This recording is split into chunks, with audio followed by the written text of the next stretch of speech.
Hello and welcome to today's LOL Esports Roundup. We're going to cover the games from today, Sunday, February 12th or something. LPL, LCK, LEC for today, and then preview LPL and LEC for tomorrow. 112 and 51 on the season thus far. My predictions. Today I went 6 and 1. Only got the first one wrong, which was LNG and Ninja in Pajamas. Nip pull out the upset, coming in at 1 and 4 against LNG, who were the last undefeated team in the East, at 4 and 0. Nip would win 2 to 1. Let me just make sure. Once again, doing my thing, checking if I'm recording. Is the audio working? Good. Photic, 27-9-26, 27% of damage. Had a dominant Jin game and Ezreal game in this one. Zhu ends up being MVP, 4-6-50, played Ashe in all 3 games. His Ashe in Game 3 was super impactful, and that's why I gave it to him. LP, the AD carry for LNG, had a couple great Varus games, going 21, 11, and 17, 36% of the team's damage. The rookie has played fabulously. I'm going to say this, and I said this yesterday as well, Pout makes Nip look a lot better than it did. Dream looked good in place of rookie with Victory 5. Last year, so it made Dream have some hype. He deserved to be on LPL team. I said it countless times. Looking more and more like Victory 5 may have benefited from other situations, right? And Nip now putting Pout in, they look a lot better. Pout on the rise looked very, very good. Invincible was kind of hit or miss in this series, in my opinion. Zhao Lao Bao was not very impactful. At least from like a carry standpoint to me, but the bot lanes were really, really something. Like I said, you hitting some seriously great arrows in Game 3, long distance arrows, and honestly, it changed the game. He was hitting it across the rift, like from one side to the other, and it really opened up Game 3 for Ninja in Pajamas to give them an opportunity. Plus, in their 2 wins, they really emphasized Drakes. They got ahead where it mattered. They realized we're going to put this game on a timer. Rise was a good pick, like I said, for Pout, but it also was good for Scout in Game 2. I think Scout had it. And then throughout the day, I thought Rise was impactful in the LPL. A pick that the Eastern players definitely know how to play around better than the West. RNG and Team Wii. RNG 18th in the power rankings, 1 and 4. Team Wii 3 and 2. RNG win 2 to 1. Angel actually started this series. I completely overlooked that. He should have been MVP, not Wei. Gala, 16-2 and 23, 28% of damage at 80 carry. Ming, 3-5 and 41, had the best KDA. And then Shanks, 13-8-9, 33% of damage for Team Wii. Shanks has played very good. Another young player, this is not his rookie split, but last year, splitting time with Xie in a very, very poor year. I mean, Team Wii didn't win a single series in summer. Shanks has been very consistent. The bot lane's been okay. Today, not so much, as the RNG side got the better of them. But Shanks fared pretty well into Angel, who started from Game 1. RNG win. I don't think that's a coincidence. That is going to... RNG are going to stay in my top 25 because of that. As the team gets used to having Angel there, I think that they are going to be a team that's going to be formidable in the LPL and eventually be a Worlds contender, depending on, player movement and things like that. As the rosters stand now, RNG's roster is very good with Angel starting. Wei was named MVP because he had a very good Wukong game that stuck out to me. Went bot lane. They would get 3 kills in the early game and kind of carry that for the rest of the way. They looked really, really, really good. I don't know what to say. They looked like a different team with Angel and they look like a different team with Angel in the lineup. Hang had some moments, the rookie jungler for Team Wii, but he's a little outclassed in this one. We'll see if he can recover in their next series. And Bew kind of was irrelevant in this one, as was Breathe. I didn't think Breathe was all that impactful either. Speaking of top laners, Ale was the MVP in EDG versus BLG. EDG 16th, BLG 4th. EDG went 2-0. Fofo went 11-0-8, 23% of damage in mid lane, 23% being the highest.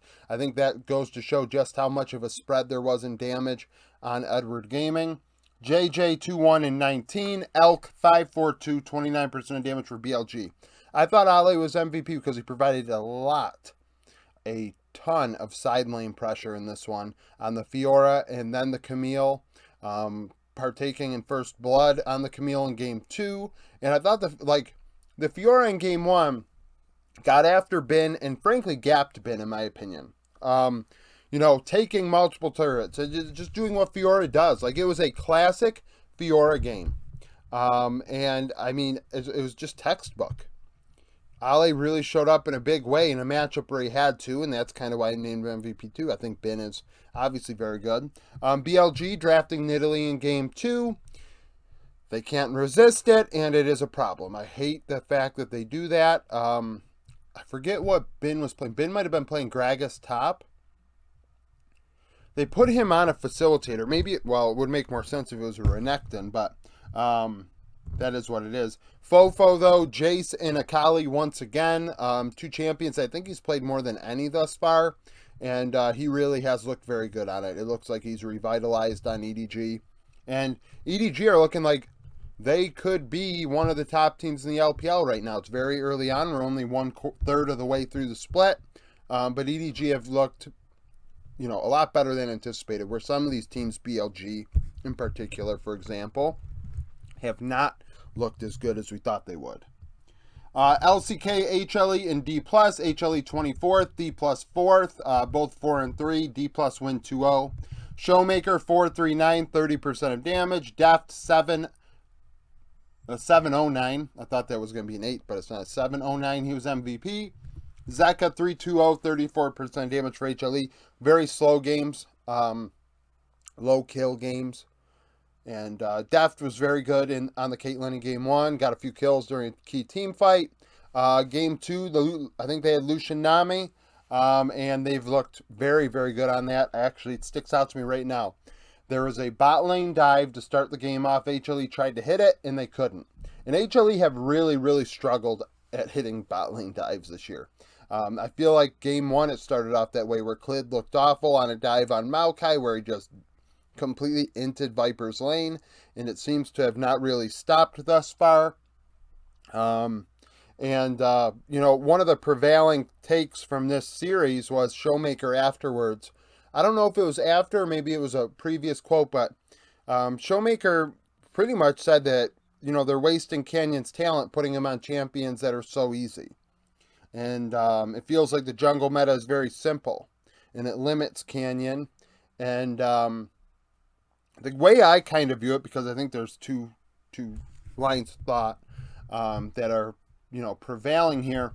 But it's not, it's not like Canyon doesn't want to play those champions. I just think Showmaker's played with Canyon so long, and maybe there's a power struggle between the players and coaches when it comes to draft, that maybe Showmaker feels that Canyon should be given, champions that can carry more. Obviously, the bot lane's done very well. That's without a doubt. It's definitely overperformed expectations.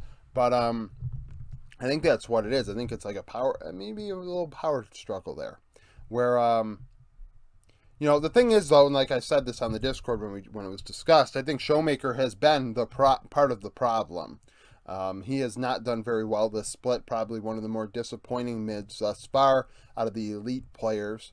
And he has really just it's hard to really say. I think, honestly, with how he's playing, he should be put on facilitators and give Canyon a little more carry-oriented champion. We're seeing Silas pop up. We saw Lilia today in the G2 series. Maybe these sort of champions give Canyon a little more freedom to carry, and Showmaker play something a little more facilitator-oriented. So we'll see how that goes. HLE, though, I think that dive I described encapsulates this series for them. T1 and DRX. T1 second in the power ranking, 6-1. DRX 1-6. T1 with 2-0. Zeus had a good series. He played Fiora and Sion. I picked him MVP mainly for his Fiora performance in Game 1. Game 2, I felt like was a little wishy-washy. Faker, 7-4-9, 26% damage. Owner, very good series, 7-1-12. I thought Game 2 was better than Game 1. His Nidalee was all over the place. T1 doing a classic draft that kind of makes you scratch your head, but they pull it out because DRX aren't that good. But DRX did fight back because DRX are no slouch. The players on that team are definitely capable of, matching your bad draft, if you will. Duckdom 455, 25% of damage. I think 26 and 25 also shows that both supports were playing more carry-oriented champions. You saw Carrier on Caitlyn and Beryl on Ashe. And, obviously the LCK playing a lot of double 80 carry bot lanes. Hopefully the 13.3 patch changes some things. I've heard. I know I've been listening to Yamato's co-streams.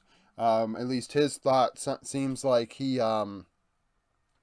doesn't think that it's going to really push the range supports out. The buffs might not be strong enough, which I hope that's not the case. I would like a little bit of change down there. I do love aggression, but at the same time, it's starting to get a little stale. And I know I'm late to that party. A lot of people are saying that that's the sentiment amongst a lot of people in the league community. But T1 just kind of take care of business. Like I said, Zeus dominated Rascal in Game 1 on the Fiora. Game 2 on the Scion was just whatever. Owner all over the place. Faker kind of just doing his thing in mid. And Guma Carrier just, being dominant like they have been. LEC, Astralis, and Mad Lions. Mad Lions 7 and 2, 14th. Astralis 3 and 6. Mad win 2-1. Niski 19, 8 and 16, 33% of damage. Chasey 13, 6 and 18 in top lane. Kabe 13, 9, 20, 29% of damage. Astralis pulled out Twitch, Cassiopeia Twitch lane in Game 1. Or was it Game 3? I know the game Astralis won, they had Lucian Nami, which is obviously a very, very, very good lane. But there was a game where Astralis pulled out Twitch, Cassiopeia Twitch lane. I think it was Game 3. And they did. It was a Phelios Thresh into Cassiopeia Twitch. And Yonghoon actually went, dealt some damage down in bot lane doing, the Twitch invis thing. And then went and recalled early to go top lane and roam, put Finn in a good spot.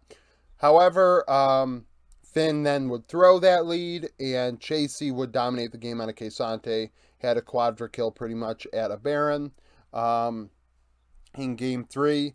There was a moment, though, where Mad Lions did fight, Astralis did fight back. They won a team fight, and they went for Baron. And, they finished Baron, but then got punished for it. Mad Lions getting there in time and killing quite a few of them, and that kind of washed that out, and they took the Drake, and would kind of end off of that eventually because the Azir got so fed. Niski playing a very, very good Game 3. He ends up being MVP. I didn't mark it down for some reason. Neither game did series. I mentioned MVPs on here to remind myself, but Niski's Azir in Game 3 really did a lot of work. Dajor was gapped in this one. Game 2, he played a Silas, and he played well, but Game 1 and Game 3, Game 1, he lost himself. Finn actually was beating Chasey in the Jax K'Sante matchup in that one, and unfortunately for him and Kabe, because Kabe played his ass off as well, Dajor got caught out a couple times in key team fights in the mid game that kind of blew it for them. 1-1-3, struggling, obviously, a rookie. J4 in Game 2 did a lot of work, but picked Vi in Game 3. It just wasn't it. But what are you going to do? Mad Lions looking good. Winning 2 games. I mean, they threw that one fight, but they ended up closing it out. Maybe getting past that, getting over the heebie-jeebies of finally, this is their first non-best-of-1 win in a long time. So that's a thing. G2 and BDS, G2 15th in the power rankings, BDS 22nd, G2 6 and 3, BDS 5 and 4, G2 win 2-1. I would name Broken Blade MVP. A lot of people are probably going to pick Yike. Rightfully so. I think you can go either way. Caps 9-9-32, 25% of damage. A very clean damage spread in this one. Actually 23%. Very clean spread. Hansama 15-4 and 16. Nuke for BDS went 11, 9, and 18, 31%. So, Yike picked Lilia in Games 1 and Game 3. Did a ton of work on him. A ton of work. Now, in game one, there was a key couple plays by Broken Blade that I thought really made the difference. We saw Garen picked as well by Adam in game one, which was interesting. That kind of worked in laning phase, but then afterwards fell off a cliff. The Discord believes that had something to do with itemization. I don't know if it was more than that or not. I don't know how much practice he had on the Garen. But at the same time, Yike on the Lilia really did a lot of work. In the early game, there was a moment where Sheo went to bot lane to try and affect the bot lane matchup. Obviously, I don't know why I just said it that way. And Yike went top. Sheo did not get anything out of it, and as he's down there, and I don't understand why he's down there for so long, Yike dives top lane successfully, kills Adam, and steals a bunch of camps, and all of a sudden, Yike is 3-0-0 on the Lilia. We're still in laning phase, and he's up 20 CS on Sheo on a Sejuani. And then he kind of just carried from there. But there was a fight around Baron where Broken Blade had a nasty quadra stun and really affected that fight, obviously. You stun 4 people on a Jax. It's pretty damn incredible. And there was another fight earlier on in the game around the Drake where he had a stun on 2 people that was really, really impactful. So I thought Broken Blade did well. Game 2, G2 definitely int. Bel'Veth for Yike is an absolute joke. Every time I see Bel'Veth, I just think of Kanavi throwing games with Bel'Veth when the series are on the line and at Worlds and whatnot. So I kind of just ignored that entire game once that happened. I mean, I watched it, but at the same time, I couldn't tell you what happened. Adam played Olaf, and that looked really good. And Sheo played Elise, and Elise is definitely the 3rd best jungler, maybe 2nd best behind Maokai, in my opinion.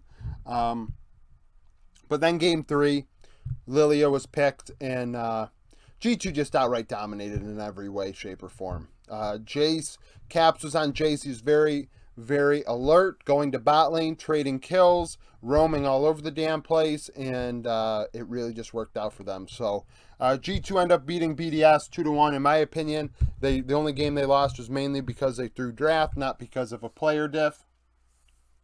Sneak peek for tomorrow, we have Ultra Prime and LGD, both 1-4. Ultra Prime beat top. They did not beat top. Ultra Prime lost to top, and LGD lost to Thunder Talk last week. Week 6, day 7 of summer, Ultra Prime won 2-1. Only 2 players are holdovers from that series, both from LGD, so the losing side. Hai Chao went 11-4-9 in that one. Pretty good KDA for a 2-1 loss. Hai Chao does not put up 11-4-9s very often, even in wins, let alone losses. The matchup highlighted by Discord is Doggo Baolan, LPC Jin Zhao.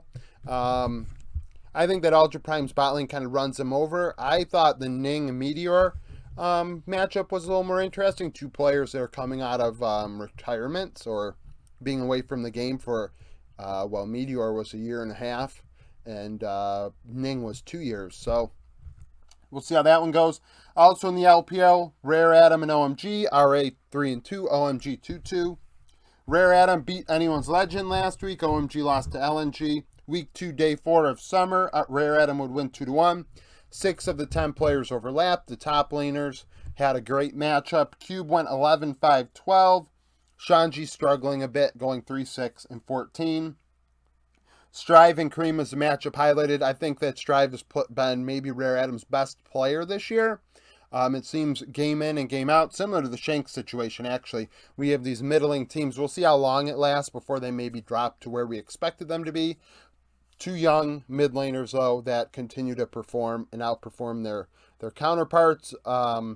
So there's that, and then you look at Cream, a player that we have expected to be like that, but has not since his rookie year. So there's that matchup. Top lane, you could argue, is a good matchup as well. Cube has some interesting picks. Shanji as well, so we may have something fun up there tomorrow. I don't know if they're going on to 13-3. I thought I heard that they might be, so I'm prepared for that, to do the 13-3 video tomorrow if necessary, as well as do the 13.1 video Tuesday, because 13.1 will be over. 13.1b withstanding until EU's done, so that's a thing. LEC series for tomorrow, we got Koi and Vitality. Koi 4-5, Vitality 7-2, 11th in the power rankings.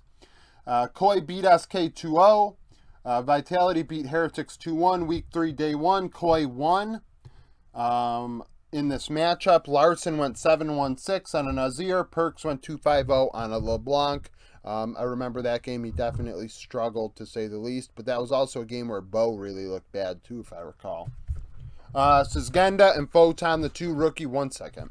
Okay, so sorry about that. Sisgenda and Photon, 2 rookie top laners, obviously. The last time it was interesting, and we'll see if Photon can 1v9. Obviously, Vitality coming off of that series against Heretics, where once again they're stringing together games here that I don't think they deserve to win. And Koi are starting to heat up. This is where Koi are at their best, is playoff time, as we saw in summer. People are going to look back to years ago Rogue, but, recency bias, Koi has looked really good in the playoffs. So that's the thing. Mad Lions in G2. Mad Lions 14th, G2 15th. Mad 7-2, G2 6-3. Mad Lions beat Astralis, like we went over. G2 beat BDS. They played week 3, day 3. Mad Lions won. Chasey went 5-0-2 on a Renekton, and BB went 0-1-1 on a Karma. That was one of their Karma Kindred games. And the matchup highlighted is Elyoya and Yike. That's the matchup I picked. The Discord, obviously, we don't have enough time to do a vote on that one, so that's what I'm picking. I think Elyoya has to have something prepared for the Lilia tomorrow. He has tonight to figure it out. If he wasn't already paying attention, maybe Yike had played it in solo queue or champions queue, and he had an idea. But at the same time, we'll see what happens. Maybe it becomes a power pick for both. Elyoya obviously has the capability to carry. For Mad Lions, he's a fantastic jungler, in my opinion. Second best Western-born jungler. You could argue when Bo was at his best, he's better than him, but Bo has not performed like that in the last week and a half. 2 weeks, I guess, now. So that's the thing. So Elyoya has to step up against Yike. Yike had some interesting pathing today in the series, I forgot to mention. So he had... Oh, no, Elyoya did, I think. Maybe it was Elyoya against 113. So we'll see if Yike has an answer for that if it happens again. So that's it for the roundup. If you liked the video, like it. Subscribe to the channel for daily League of Legends content. Follow me on Twitter, join the Discord, and thank you for watching.